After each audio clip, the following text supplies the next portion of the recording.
Hi hello అందరికీ నమస్కారం. Welcome to VA shadows. నేను మీ విజయ్ మాట్లాడుతున్నాను. ఇప్పుడు నేను చెప్పబోయే సినిమా దేవర. ఓరి దేవుడా, నిన్న రేత్రో పీడకలొచ్చుండది జోగుల. సముద్రం మళ్ళీ ఇరుపెక్కి నిజంగా ఎర్ర సముద్రం అయినట్టు.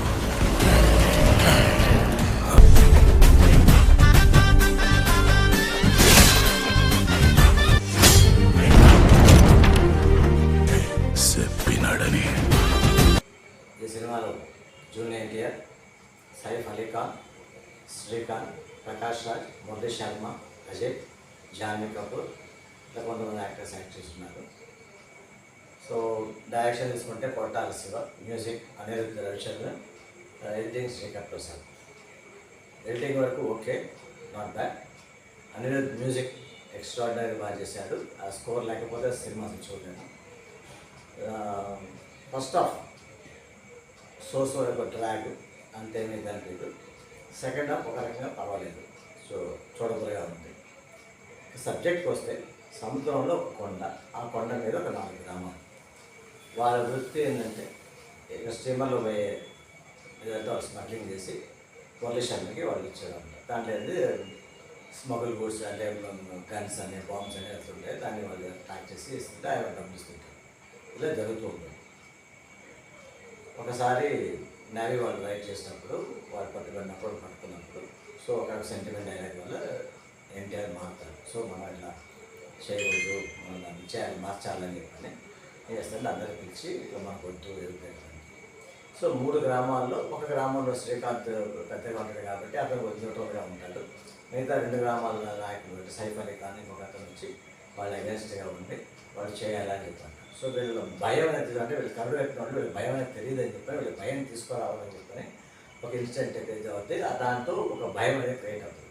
అప్పటి నుంచి దేవర కనపడి ఆ దేవర కనపడిన దానివల్ల వీళ్ళందరూ ఒక భయం ఏర్పడుతుంది. సో వీళ్ళు ఎప్పుడైనా వీళ్ళు అటాక్ చేస్తారు, వీళ్ళు చేస్తారని చెప్పని వాళ్ళు ఆపేస్తారు. అట్లా 12 years జరుగుతుంది. 12 years జరిగిన తర్వాత వాళ్ళు ఎలాగైనా మళ్ళీ చేయాలని చెప్పని ఈ లోపల సైఫ్ అలీ ఖాన్ ఒక 20 మందిని తయారు చేస్తారు. అంటే భయం అనేది తెలియకుండా రాటు తెలిసి దేనికైనా నీళ్ళలో ఎంతసేపు ఉండాలి అంటే ఫుల్ ట్రైన్ చేసి అన్ని చేసి దేవరని చంపడానికి వాళ్ళు ప్లాన్ చేస్తారు.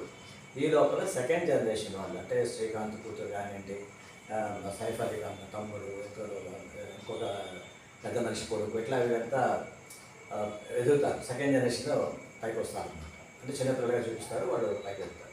ఈ 12 years గ్యాప్.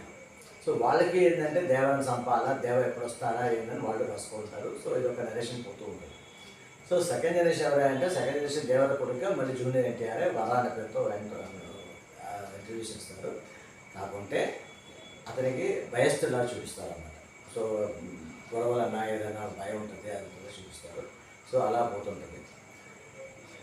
సో మళ్ళీ ఏం చేస్తారంటే వీళ్ళే ఆ సైఫ్ అలీ ఖాన్ వీళ్ళు బయట తీసుకురావాలా. సో మళ్ళీ మనం షిప్లో నుంచి మనం దొంగలిస్తే ఆటోమేటిక్గా వాడు వస్తాడు ఉద్దేశంతో మురళీ శర్మ చేతులు కలిపి మేము చేస్తామని చెప్పంటే మీరు దేవర సంపితేనే నేను చేస్తా అంటాడు. సో వాళ్ళకి ఒప్పందం ప్రకారంగా వాళ్ళు పంపిస్తారు. ఒక సిచ్యువేషన్లో ఈ 2వ జనరేషన్ వరాన్ని కూడా వాళ్ళు ఇంక్లూడ్ చేసుకొని నువ్వు మా మనిషిగా నువ్వు చేయాలంటే నువ్వు కంపల్సరీ దీంట్లో ఇన్వాల్వ్ అవ్వాలని చెప్పని అతను కూడా పిలుస్తారు. పిలిచిన తర్వాత లాస్ట్లో చూస్తే అతనే వచ్చి దేవర చచ్చిపోయి ఉంటాడు. దానివల్ల ఇతనే వాళ్ళ నాయనలా కాదు, సేమ్ వీళ్ళలో భయం అనేది తెలియాలా, లేకుంటే మళ్ళీ వీళ్ళు చెడిపోతారని చెప్పని అతను మళ్ళీ వీళ్ళందరినీ చంపి దయచేసి అతను చనిపోతారు. సో అది అంటే 2 generations కల్లా చూపించారు. ఫస్ట్ జనరేషన్ దేవర, సో సెకండ్ జనరేషన్ వర.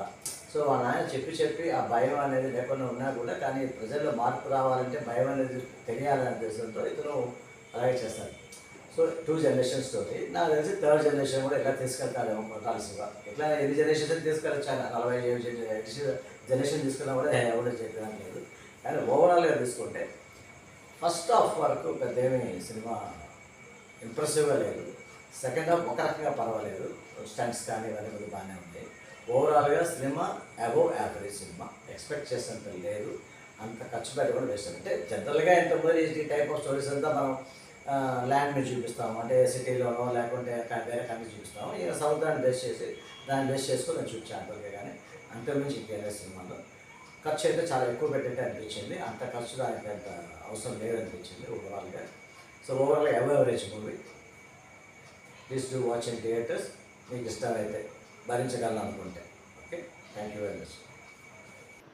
బిఎస్ షాడోస్ సబ్స్క్రైబ్ చేయండి, హిట్ బెల్ నొక్కండి, లైక్ చేయండి, షేర్ చేయండి. Thank you.